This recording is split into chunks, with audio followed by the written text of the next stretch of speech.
thank you. Thank you for coming back. I thought I'd do a quick video about gear.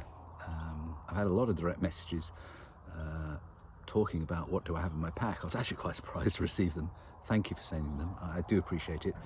But I thought I'd do something slightly different because in the end, what I have in my pack is pretty similar to everybody else.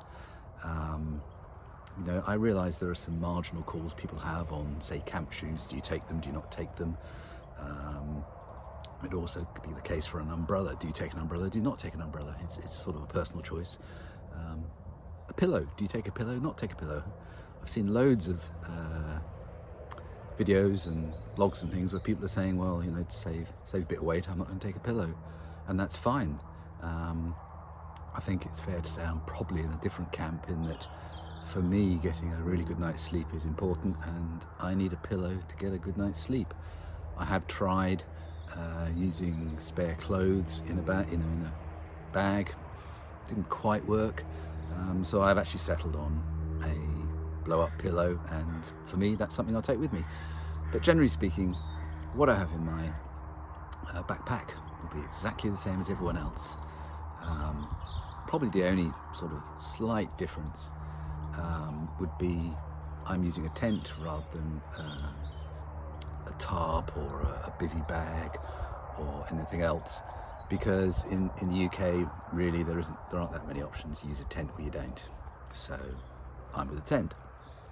But I thought it would be probably more useful for people, and certainly I found it difficult to find information about, but more useful for people to know what I would have in a bounce box and why I've decided that I do actually want to take a bounce box with me. And so that's what I'm going to do. I appreciate I might not know everything about it. It's what I've researched. But yes, why would I want to take a bounce box? The first thing really is the bounce box itself. I think I've got it right that USPS large box, 12 inches by 12 inches by 6, that sort of size, you can effectively bounce it from one post office to the next post office. Seems a fantastic idea to me. I also understand that if I take it away from the post office or open it and have to reseal it, I get a new charge. Again, that doesn't really matter. If I'm able to bounce it along a couple of times without paying, and the times I do need something, take it away, take it back to my accommodation, go back, whatever, absolutely fine. I'm also painfully aware that opening times might not be what I think they are, and obviously post offices are generally in towns, and not every town is directly on the trail, and that's fine, because obviously I'm going to visit some of the towns, so one would think I would actually forward it to a town I was going to visit. So I will learn. You learn quickly, but I'm going to use a bounce box. And some of my reasoning for using a bounce box, I'm not from the US, so I don't have a base in the US. And in my head, having a bounce box enables me to have a base in the US. It might be a moving base, but there is that sort of mental attachment. I have a box, I can make my way towards it. So that's where I started, and I tried to do a little bit of research. There's not a lot out there, to be fair, unless I'm missing it, in which case, fantastic, let me know. But I did find a really good article by this lady PCT hiker. I think she's called Artemis. If I heard that wrong, I apologise, but I think that's what she's called. Well, she actually made quite an interesting comment about the mental effect for her of having just a simple set of cotton clothes in her bounce box that when she got to a town she knew she could change into. They were clean, they were different, it just made her feel a bit more human. And that was an interesting comment, because that's sort of a mental crutch, and as we all really appreciate, really long walks, yes, there's a physicality to it, but actually they're more mental than physical. So that was an interesting sort of tidbit that she gave. So I'm not from the US, and it was a way of creating a base, a moving base. And if I'm planning for the whole trail, then it makes sense that I plan to hover base, and that's sort of one bit of the logic in my mind. I then thought, well, what on earth would I put in the box? And I started from the point of glasses. I've worn glasses my whole life. I'm one of those people that had operations as a kid on my eyes, so I've always worn glasses, and on almost every walk, long multi-day walk, I've actually taken a spare pair of glasses with me, on the basis that if I accidentally damaged one pair, I could swap over. Well, they weigh something. What's the point of carrying it the whole way? I might as well put it in a box that I can push down the trail. So having got that thought into my head, I then opened up, sort of a can of worms of what else could I take with me? Could I take clothes? Could I take electronics? What could I take with me? And so that then led to the sort of the conclusion in my mind that yes, I would have a box, push it along the trail, and it would include things that at this point in time I thought I might need. And I can certainly at any time say, no, that's it doesn't work, I'll just batch it up and send it home. But that's what I'll start with, and we can only go and make decisions based on what we know now, not we know what might happen in the future. So I'm going to have a bounce box. I'm going to bounce it along the trail. I don't know if it's every 100 miles, every 200 miles, I'm not really sure. I do have a list of post offices. I can't remember where I found that lovely PDF list. So I have a better idea of where they are, and as I move along the trail, more of the places will make sense. So that's my decision. I'm going to have a bounce box. So the next thought is, well, what would I put in the box? Obviously I've just spoken about glasses, but then that enables me to think of items to support me on the trail, items I might need later on, items that I start with that I want to swap out. So a lot of interesting ideas and thoughts have happened over quite a few weeks, and my box has got bigger and smaller. Put this in, take this out, put this in, take this out. So I have settled upon quite a few things. So I thought the next bit of the video would be to give you a view of some of the things I'm taking and why. So the first item I'm going to put in my bounce box are some glasses. I have a spare pair of glasses and a case. They can go in my bounce box. Hopefully I'm not going to sit on my glasses or leave them somewhere, but you never actually know what might happen. So to have a spare pair of glasses, for me, that's an important item. Just a box here. The next thing I'm going to take with me is my bug net. Now, I'm aware it's needed along the AT, obviously starting in March, colder time, probably not as many bugs, but I appreciate I will need it at some stage. So there it is, I've already have one. I originally bought it for the West Highland Way. Most people in the UK realise that when you go walking in Scotland, very often you are hammered by midges. So having a bug net hat of some sort is sort of vital. When I actually did the West Highland Way, it wasn't an issue for me. But on a recent visit to Iceland, on a trip to Glæmur, which is the tallest waterfall in Iceland, the guidebook suggested that you take a bug net with you because that particular area had a lot of bugs, and thank goodness I did. It would have been terrible without a bug net, and some of the other people that were there that didn't have a bug net suffered greatly. So in my box goes a bug net. The next sort of item in my bounce box is a trekking pole. Now, I'll put this pole back together again, but it has a bit of a story behind it. One of the more recent walks I did, which was Southwest Coast Path, which is, as the name suggests, it's a coastal path and it's in the southwest of England, but you are very close to the sea, as it were. You're atop cliffs going up and down, headlands and so forth. And on one particular day it was 40-50 mile an hour onshore winds battering you. It was wet, it's pretty cold, but it was wet and windy, and I fell over 2 or 3 times, and I was pushed over by the wind 2 or 3 times. And I remember going round a headland and being pushed over by the wind and jabbing down my trekking pole to stop me falling off the cliff. Well, actually there's like a grass slope, probably 4 or 5 meters, and then straight to the cliff, and it's to stop me really getting onto the grass slope. Jabbed it into the ground and it snapped under the pressure of my weight, effectively.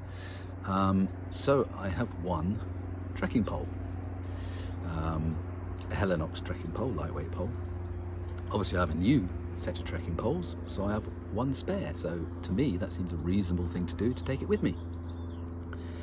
Now when I looked at the length of the trekking pole, it's actually longer than 12 inches, so you can actually pull these apart, pull the sections out, and when you have the sections pulled out, that's still slightly over 12 inches, but if you do the maths on the box, at the diagonal inside the box, this will fit. Sitting down with a piece of paper and doing right angle triangles, and then realizing if you looked at Google there was a very easy calculation to work it out. But taking a trekking pole. The next item I'll be putting in my bounce box is my next pair of trekking shoes. When I start the trail, I'll probably have 200 miles to go on my current set of trail shoes, and I've already got the next pair. These are Salomons. I know people can spend hours and hours and hours talking about shoes. The only 2 points I'll make about them is, one, once you find a pair that work for you, stick with them. I've been through 4 or 5 different manufacturers, and I found a pair that worked a couple of years ago, and that's all I've ever used since. The other thing, point 2 on shoes, which we all suffer from, is when the manufacturer brings out version 4, version 5, version 6, and for whatever reason they lose 1 or 2 little features of the shoe that made it work for you, so all of a sudden it no longer works. And these Salomons, these are actually a wide fit, quite difficult to get hold of now. I had one pair I bought from a Spanish website, and this pair I found on sale. But once you find the pair that you want, get them. So I will be taking my next pair in the bounce box. Some other things I'm going to take with me.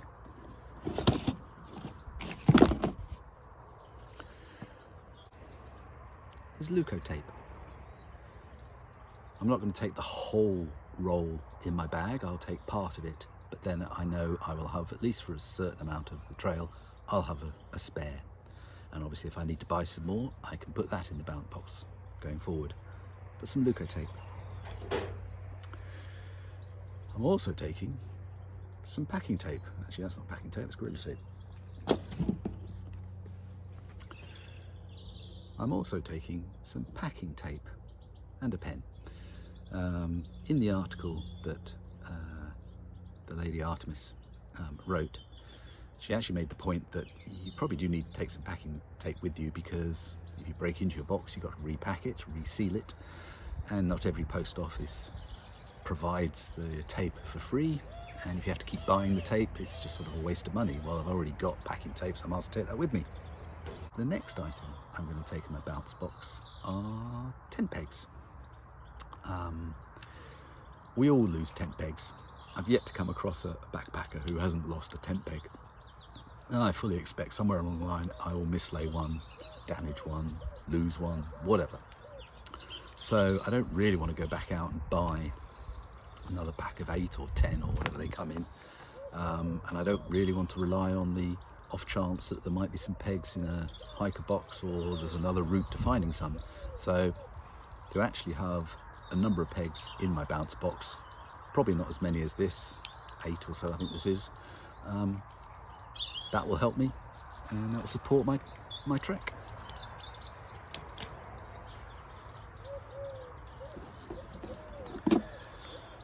Another item in my bounce box are earplugs. Never really used earplugs while camping before, because particularly in the UK, or particularly while camping I've done, you're actually camping alone, so there isn't a great deal of noise, human noise. There's a little bit of animal noise, and obviously birds first thing in the morning, but as is the case when you buy some earplugs, you get 3 pairs. You need to use one. So do you carry the other 2 with you, or do you put them somewhere and call upon them when you need them?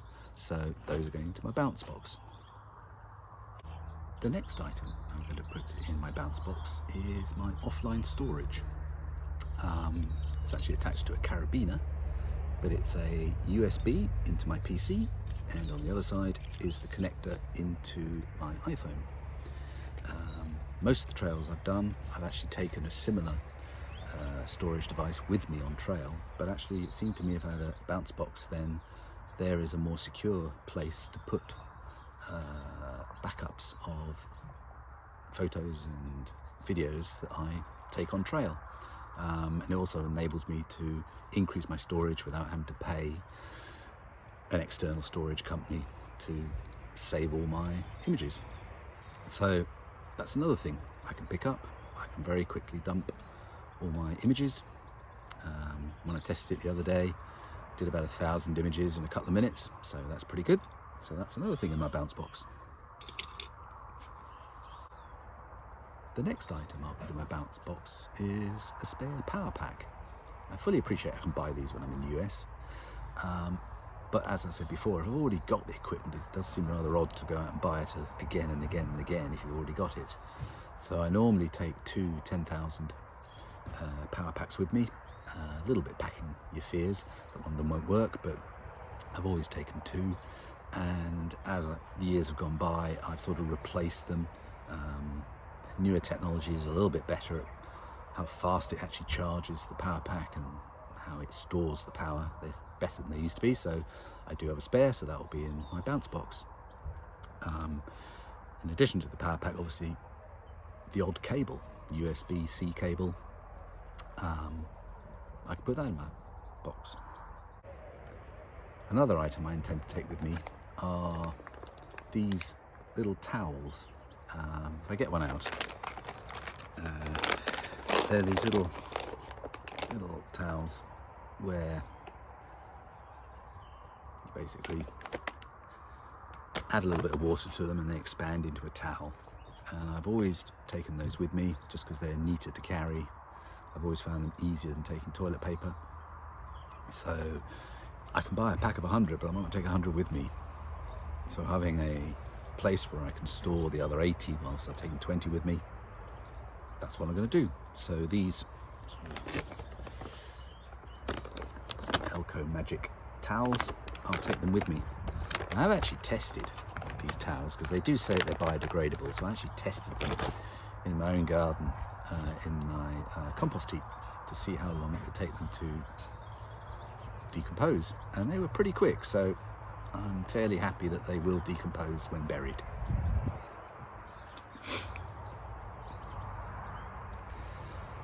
A few other things I can take with me are copies of paperwork. I'll have a picture of my passport on my mobile, but it's quite useful to have a paper copy of your passport, and I can put that in the box. I can have paper copies of other documents that I might have to take with me. So the bounce box provides a secure place for those documents to reside. And other things I could put in my bounce box are more sort of toiletry type items, like a shaving kit or anything like that, that I don't really want to carry with me, but I might want to use once a month, once every 2 weeks. So having a shaving kit rather than having to buy it every single time might be the thing to do. Again, experience might turn out that there are loads of these things in the hiker boxes and I don't need to buy anything. Okay, I can learn and we move on from there. Other things I've thought about, Ziploc bags. It's one of those things where you buy them in packs of 20 or packs of 60. It's very difficult to buy a smaller quantity. Well, there is a chance for me to store them somewhere, move them further down the trail, and I could use them again. The last thing in this section I can think about is clothes. Traveling out to the US, I've thought, do I want to travel in my walking kit, or should I travel in sort of normal clothes? Well, it's probably going to be a hybrid of that. But whatever I take, I have the option of putting it in the bounce box rather than discarding it somewhere. I also have the option of bringing some clothes that I might use later on in the summer months. So having a bounce box gives me that option.